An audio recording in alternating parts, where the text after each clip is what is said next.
की जगामध्ये hanta virus आलाय.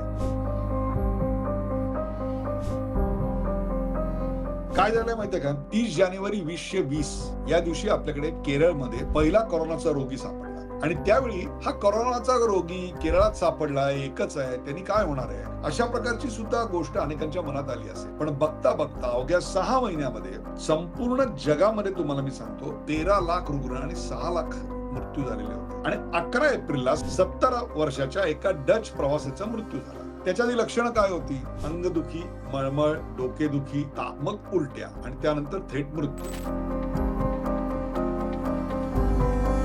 आणि नेमकं हे काय आहे हे बघण्याकरता म्हणून टेस्ट केला गेला तेव्हा लक्षात आलं की दिस इज हंटा व्हायरस. आता हा जो सगळा रोग आहे हा काय कोरोना सारखा श्वासातून एका व्यक्तीकडून दुसऱ्या व्यक्तीकडे जातो का? तर त्याचं उत्तर नाही असं आहे. So this is not to spread any scare. This is not to spread any kind of panic, but to make you aware. नमस्कार, डॉक्टर उदय निरुळकर शो मध्ये आपल्या सगळ्यांचं मनपूर्वक स्वागत. प्रेक्षको, हा कार्यक्रम मी आज का करतोय? तुम्हाला घाबरवायला? अजिबात नाही. तर हा कार्यक्रम तुम्हाला एका धोक्याची जाणीव करून द्यायला करतोय. तर हा धोका कुठला आहे? आपल्याकडे सर्वसाधारणपणे 3 प्रकारचे धोके असतात, जे समोर दिसतायत, जाणवतायत. म्हणजेच एखादा भूकंप होत असतो आपल्या डोळ्यासमोर किंवा एखादी इमारत कोसळत असते, जो आपल्याला जाणवतोय, असा लगेच दिसतोय, इमिजिएट प्रॉब्लेम. दुसरा असतो तो सार्वकालिक असतो, वर्षानुवर्ष अवर्षण आहे किंवा एखाद्या ठिकाणी महापूर येत राहतो. आणि तिसरा असतो जो काही काळाने आपल्याला हिट करू शकतो, ज्याचा त्रास होऊ शकतो. हा जो तिसऱ्या कॅटेगरीतला धोका आहे ना, तसा धोका आत्ता सध्या जगाच्या एका छोट्याशा कोपऱ्यात कुठेतरी जाणवतोय. तो आपल्याकडे यायची शक्यता जवळपास 0. पण म्हणून आपण त्याविषयी माहितीच करून घ्यायची नाही हे योग्य नाही. याचं कारण असं आहे, की आपण आज जर माहिती करून घेतली नाही, तर उद्या WhatsApp युनिव्हर्सिटीवर याची विकृत माहिती, आपल्याला घाबरवून सोडणारी माहिती आपल्यापर्यंत पोहोचते आणि मग आपण पॅनिक होऊ शकतो. हे कोरोनामध्ये आपण पूर्ण अनुभवलेलं आहे. याचं कारण कोरोनाच्या काळात जॉन हॉपकिन्स या विद्यापीठाच्या संशोधनाचा हवाला देऊन काही हितसंबंधियांनी अशी बातमी पसरवली होती की 40 कोटी भारतीयांचा कोरोनामध्ये मृत्यू होणार. जॉन हॉपकिन्सनी नंतर जाहीर केलं की अशा प्रकारचं कोणतंही संशोधन आम्ही केलेलं नव्हतं. परंतु पॅनिक पसरायचं ते पसरलं. याचं कारण योग्य ती माहिती तोपर्यंत पोहोचवण्यात जागृत मीडिया कुठेतरी अयशस्वी ठरला होता. आणि म्हणूनच तसं आता होऊ नये याच्याकरता म्हणून आजचा हा कार्यक्रम आहे. So this is not to spread any scare, this is not to spread any kind of panic, but to make you aware. काय झालंय माहितीये का?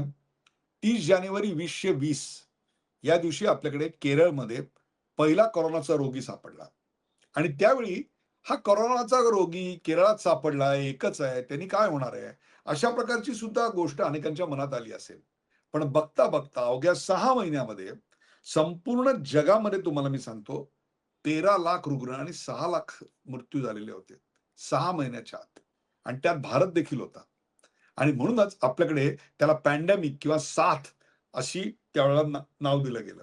हे सगळं आठवायचं कारण धोक्याची सूचना वेळीच जर मिळाली आणि योग्य माहिती पसरली, तर वैयक्तिक पातळीवर आपण खबरदारी घेऊ शकतो आणि शासनाच्या पातळीवर, कम्युनिटीच्या पातळीवर योग्य त्या उपाययोजना देखील करता येतात.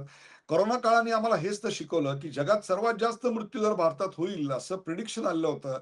परंतु अनेक संपन्न राष्ट्रांपेक्षा, विकसित राष्ट्रांपेक्षा, श्रीमंत राष्ट्रांपेक्षा भारतामधला कोरोनातला मृत्यूदर हा अत्यंत कमी होता. याचं कारण आपण घेतलेली खबरदारी आणि इथल्या कम्युनिटीने घेतलेली काळजी.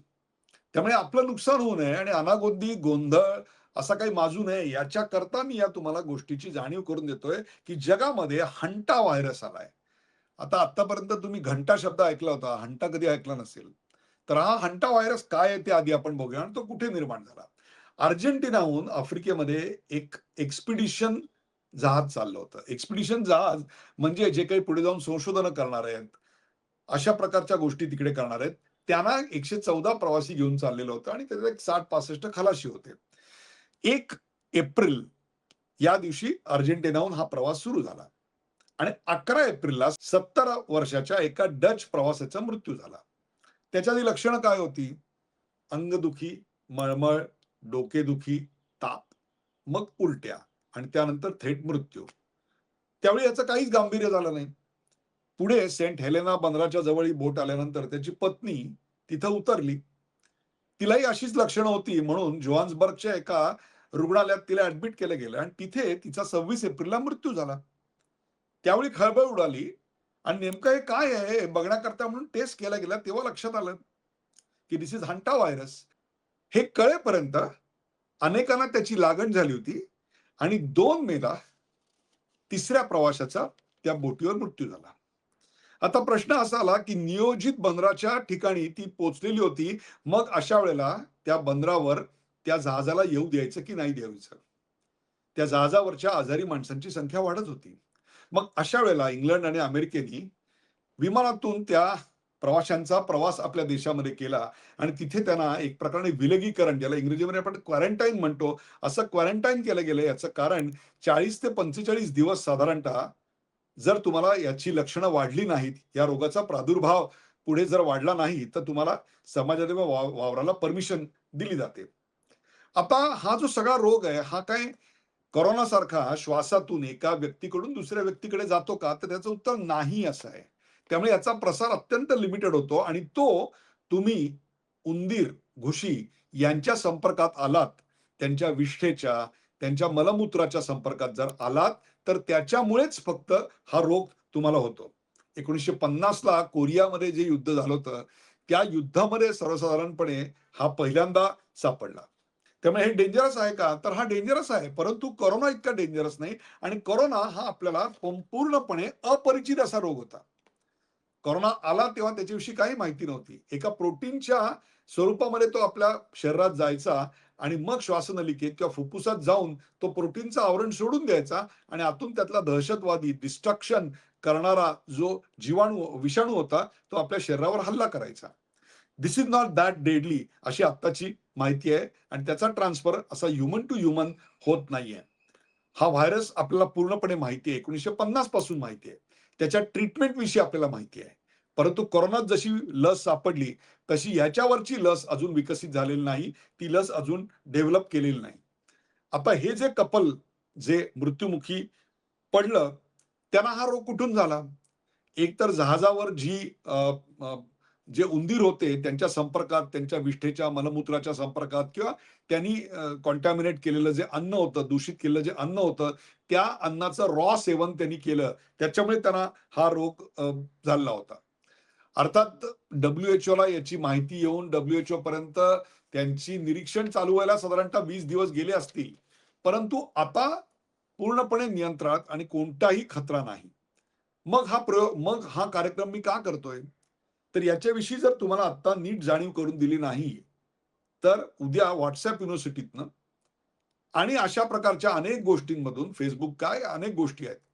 त्याच्यामधून याच्याविषयीची खोटी-नाटी आणि अतिरंजित माहिती पसरायला सुरुवात होईल आणि त्याला तुम्ही बळी पडाल. म्हणजे तुम्ही हंटा व्हायरसला नाही, तर WhatsApp युनिव्हर्सिटीच्या घंटा ज्या वाजतात ना, त्याला तुम्ही जास्त बळी पडू शकाल. कारण हा रोग जरी प्रचंड मोठ्या प्रमाणात पसरत नसला, तरी पसरतच नाही असं काही नाहीये. आणि त्यामुळे हा फक्त ग्रामीण भागातल्या शेतकऱ्यांना होतोय, कारण ते उंदरांच्या संपर्कात असतात असं नाही. मुंबईमध्ये देखील उंदरांची प्रचंड संख्या आहे. त्यामुळे मुंबईसारखी शहरं असतील, पुण्यासारखी शहरं असतील, अशा मोठ्या शहरांमध्ये सुद्धा याचा प्रादुर्भाव होऊ शकतो आणि याची कुठल्याही प्रकारची लस उपलब्ध नसल्यामुळे त्याच्यापासून काळजी घेणं आवश्यक आहे. आणि म्हणून आपलं घर पेस्ट कंट्रोल करून घ्या. आपली सोसायटी पेस्ट कंट्रोल आणि स्वच्छ असणं आवश्यक आहे. आणि वैयक्तिक खबरदारी जर म्हणाल, तर कोरोना काळात ज्या आपल्याला उत्तम सवयी लागलेल्या आहेत, त्या म्हणजे वारंवार हात धुणे, स्वच्छ करणे. एखाद्या संशयित अशा जागेवर जर आपला हात फिरला असेल, तर तातडीनं तो हात धुणे. ज्या ठिकाणी उंदीर आहेत, अशा ठिकाणी आपण काही प्रवेश करताना काळजी घेणे. कोंदट खोलीमध्ये जर ते उंदीर आणि घुशी असल्या ठिकाणी जर जायचं असेल, तर मास्क घालून जाणे. तशी पाळी मला नाही वाटत हे कार्यक्रम बघणाऱ्या कोणावरही येत असेल.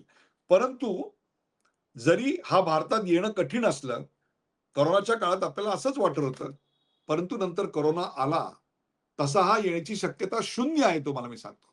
पण तुम्हाला खोटी माहिती आणि त्याचा प्रसार होऊ नये याच्याकरता जनजागृती म्हणून आपण हा कार्यक्रम करतोय. अनेक प्रेक्षकांनी काही दिवसापूर्वी कॉमेंट्समध्ये आणि फोन करून मला याविषयीची आपण माहिती आणि जनजागृती करा अशी विनंती केली. त्याकरताच हा कार्यक्रम आहे. आपल्याला कसा वाटला ते आम्हाला जरूर सांगा. लाईक करा, शेअर करा, सबस्क्राईब करा, नवीन विषय सुचवा. पाहत राहा द उदय निरुळकर शो.